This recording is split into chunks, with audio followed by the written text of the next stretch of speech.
Hey guys, what is going on? Carter here. Got another video for you. This is on the Zero Tolerance 900, and it's a little knife. Whoop. Look, it's gone. There it is. No, it's gone. There it is. No, there it is. Now it's gone. This is a small knife, and I was very reluctant to try this out. In fact, months ago, I never would have even given it a second thought, but somebody sent me if you follow my channel, you will know this, somebody sent me a 0450 to check out just for the fun of it, and I actually found it quite enjoyable. It opened my eyes to smaller knives, and so that kind of made me take the leap and get this, because I have really liked the design of this knife, the materials, the shape, everything about it. Les George, everything about this knife I've always liked except for the size. And so I was very reluctant to check it out. So I'm glad I did, because this thing is phenomenal. I would recommend it. But I do want to do some precursors before I do that, because I do see a lot of people dumping this knife because it's just too small for them. So I want to make sure you're prepared.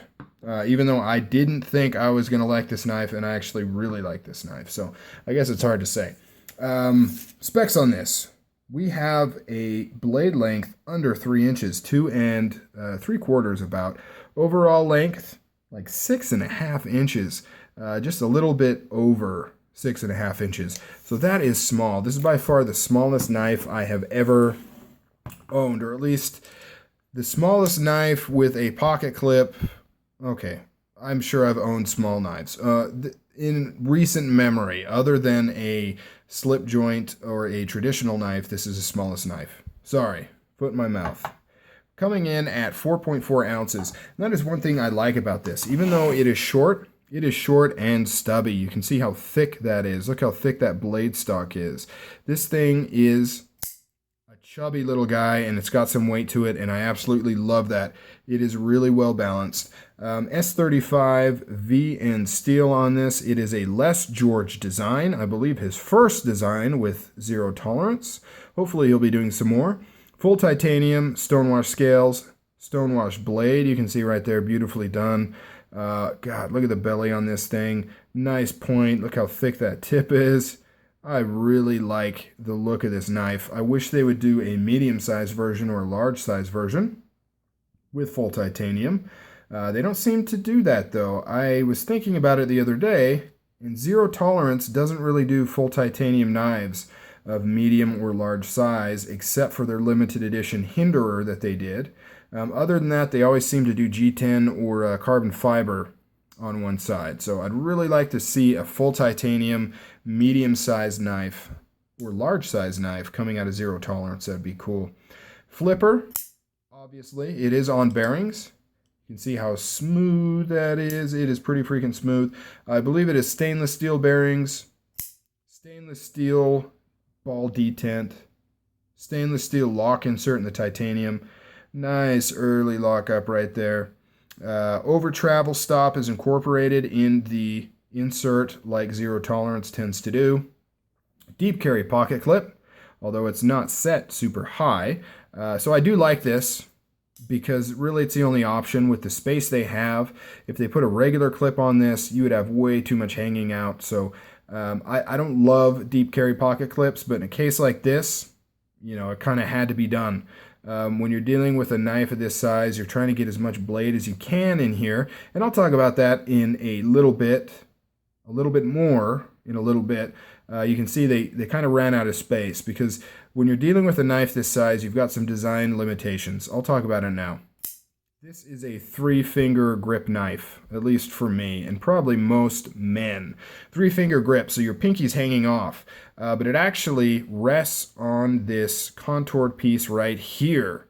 Now, I've seen Medford do a small knife similar to this, and they designed it absolutely incorrectly. They've got like a giant prong hanging out right here that would jam right into your pinky. Bad idea. When you're dealing with a 3-finger knife like this and your pinky's hanging off, you kind of need this piece. It almost acts as a pinky choil.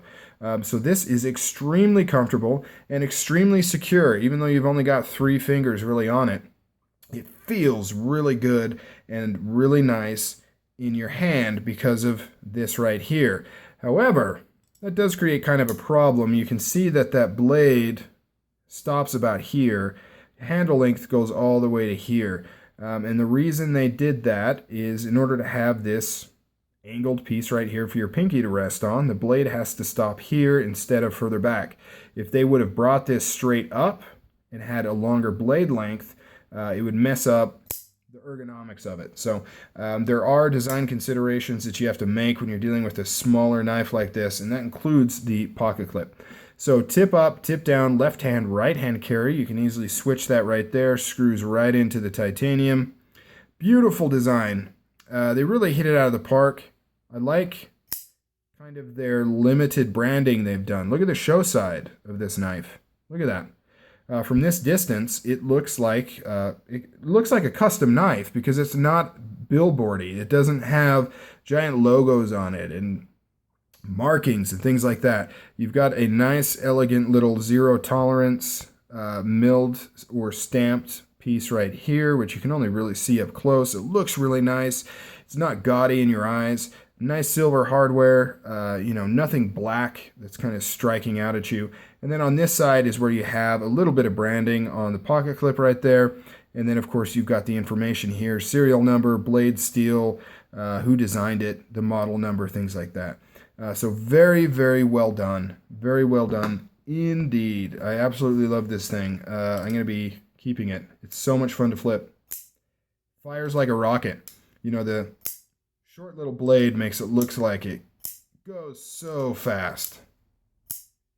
Really fun. And it's nice and easy to disengage. The lock bar actually protrudes on this side. You've got nice chamfering on the inside. I mean, it's really easy to disengage this knife. So much fun to play with. Perfectly centered. You can see right there. One standoff on the back. That one is black. Adds a nice little bit of depth to the overall knife. They did, over here where the detent ball rides on this side, they did chamfer on the inside there, so that when you're closing the knife, it's not quite such a hard transition. See that detent ball? It kind of rides on that chamfer there. Makes it a little easier to close when you're trying to close this knife. Very, very nice. I would recommend this knife. If you're skeptical about smaller knives, keep in mind, part of the reason why I think I like this so much is I was so mentally prepared for trying a small knife. It was not a surprise for me. I could see how if you thought this was a larger knife, due to the design and some of the things like that, when you look at it in pictures, it can look like it's bigger than it actually is. It gives you the impression that it's kind of a big, beefy knife. And then, so I could see how when you take it out of the box, put it in your hand, you're like, oh my gosh, this thing is so little. So if you're mentally prepared for a smaller knife like this, I think you will really, really like it. I know I did. Everything was executed perfectly. I really have no gripes on this knife. I have nothing that I can suggest, which is pretty rare. I mean, not even slightly can I say they should have done this better. They should have done that better.